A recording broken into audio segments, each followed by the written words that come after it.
Hey kids, this is Mr. Clayton. Hope y'all are doing well. I know it's been kind of tough here the past few weeks. We can't really be at church. We can't have children's classes and things.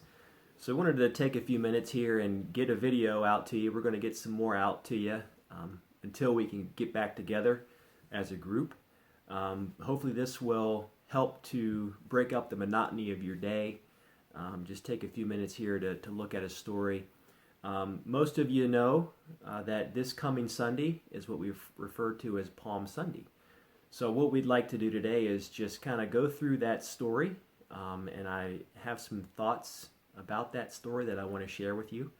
What I would encourage you to do is you can pause this at any time. I'm going to be talking about some different passages from the Bible. I'm going to be reading the story from the Bible. If you would like to follow along, if you need help finding it like you do sometimes in class, ask your parent, ask a sibling to help. But I think it'd be very beneficial to read along.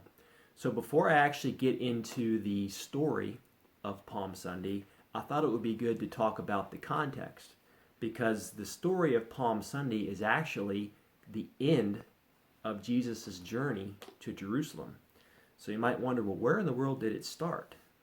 Well, in Luke chapter 9, verse 51, again, Luke 9:51, it talks about the start of Christ's journey.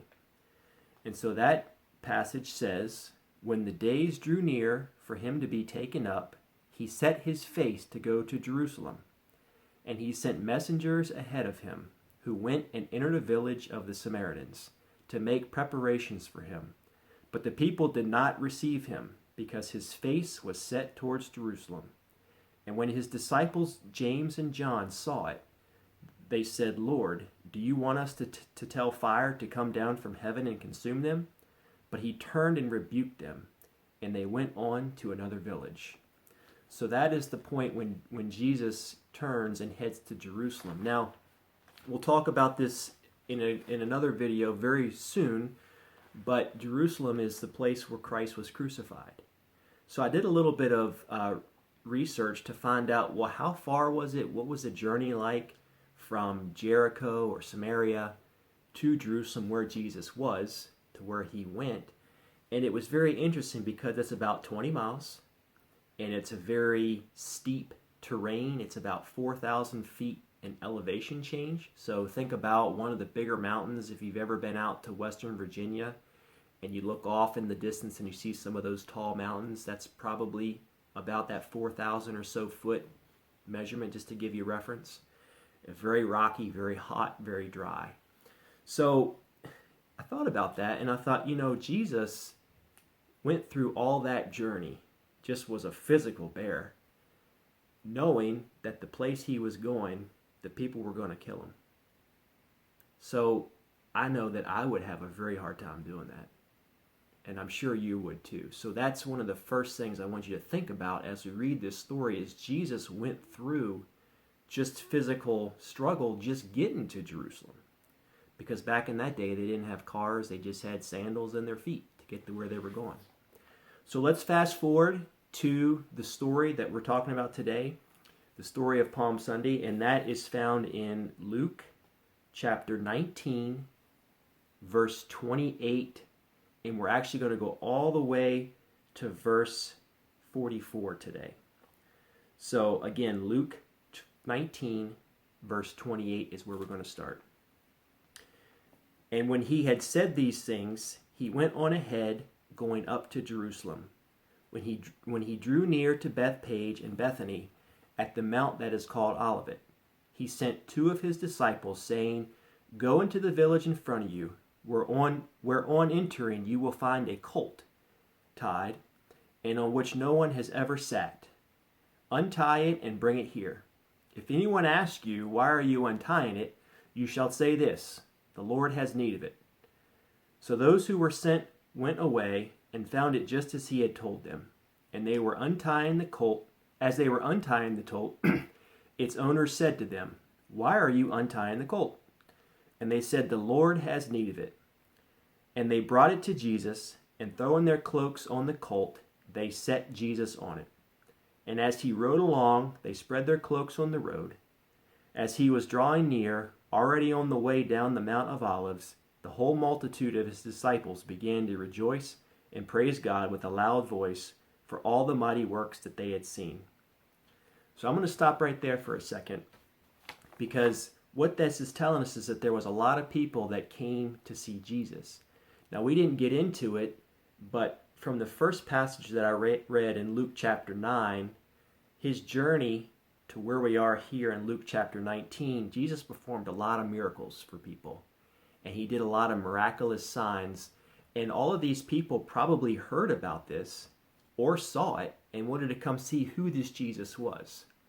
So we have a lot of people that are around that, as we'll see, are praising him, and they want to say, well, who in the world is this person Jesus? We've heard so many good things about him. So we'll pick back up. It says in verse 38, "Blessed is the King who comes in the name of the Lord, peace in heaven and glory in the highest." And some of the Pharisees in the crowd said to him, "Teacher, rebuke your disciples." He answered, "I tell you, if these were silent, the very stones would cry out." So here we have a story. Jesus comes into Jerusalem. His disciples go ahead and they find this colt, and he gets up on the colt, and all the people are praising his name. They're putting down their cloaks, putting down their clothes. And in other gospels it says they put down leaves or branches with big leaves, which is why we call it Palm Sunday, praising his name. And then you have the Pharisees, who are Jewish people that don't believe that Jesus was God and that he was the Messiah that came to save them. And as we see throughout the Gospels, the Pharisees were very upset and jealous of who Jesus was. And in this particular passage, they say to Jesus, "Jesus, are you going to tell them to stop praising your name?" And it's very interesting because his answer was something that I probably wouldn't have expected.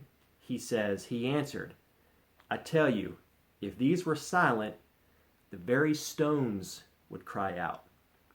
Now that seems very interesting to me because I have never heard a stone say anything. They just kind of sit there and, I don't think a stone could talk. But I think what Luke is getting at here, or what Christ meant, is that even nature proclaims the glory of God. And there's quite a few places in the Old Testament that talk about how nature praises God or shows the praises of God just by being nature. And I just wanted to show you a couple of those. You don't have to turn to these, but I'll read them. One of those is in Psalm 96. Starting in verse 11, it says, "Let the heavens be glad, and let the earth rejoice. Let the sea roar, and all that fills it. Let the field exult, and everything in it. Then shall the trees of the forest sing for joy before the Lord, for he comes to judge the earth. He will judge the world in righteousness, and the people in his faithfulness." And I'll share one other with you. It's Psalm chapter 98, verses 7 through 9. It says, "Let the sea roar and all that fills it, the world and all those who dwell in it. Let the rivers clap their hands. Let the hills sing for joy together before the Lord, for he comes to judge the earth.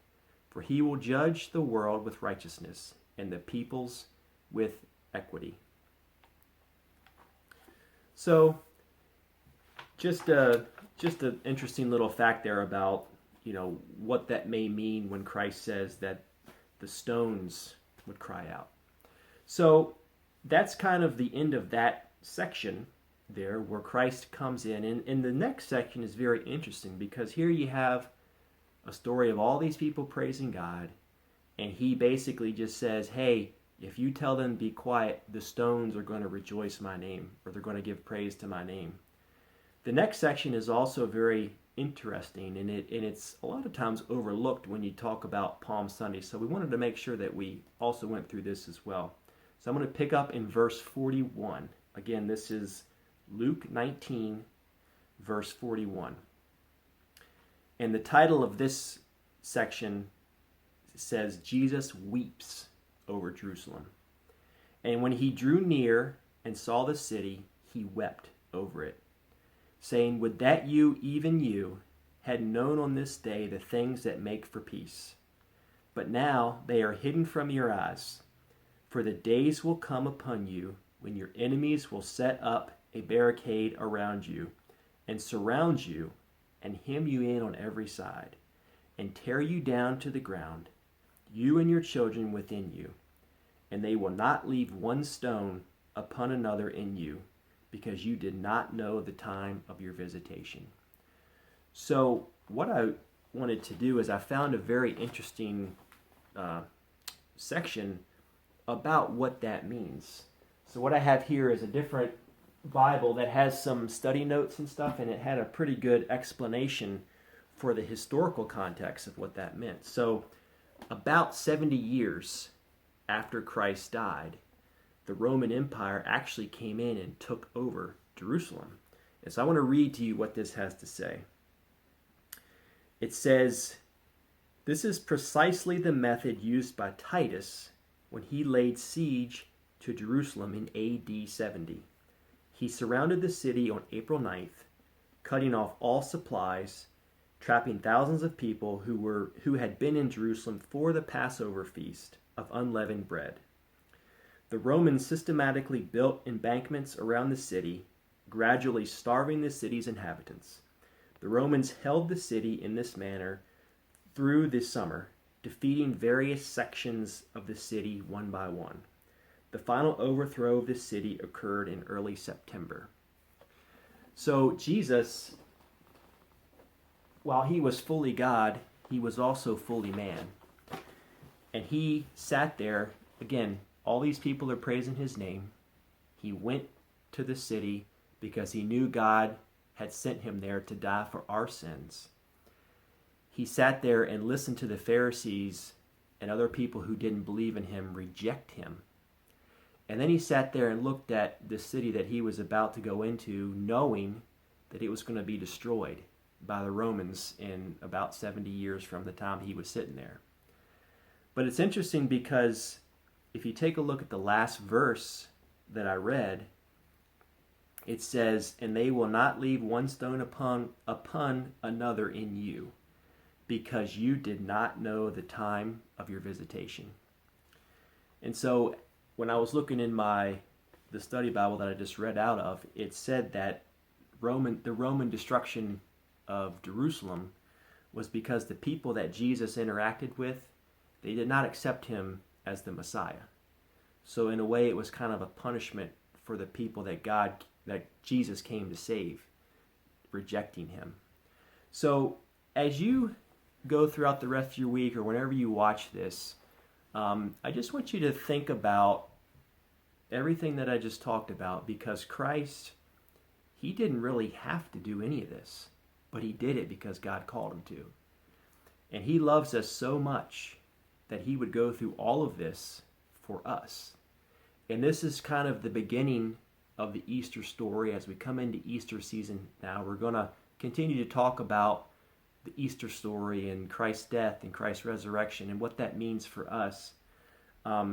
So I would encourage you, if you have any questions about this, or if you would like for me to ask me any questions, ask your parents questions, but think about all that Christ did just in this little story of him going 20 miles up 4,000 feet into a town where people praised him, people rejected him, and then he sat there and looked over the city knowing that it was going to be destroyed. And just think about how special that was and what he did for us. So I appreciate you paying attention.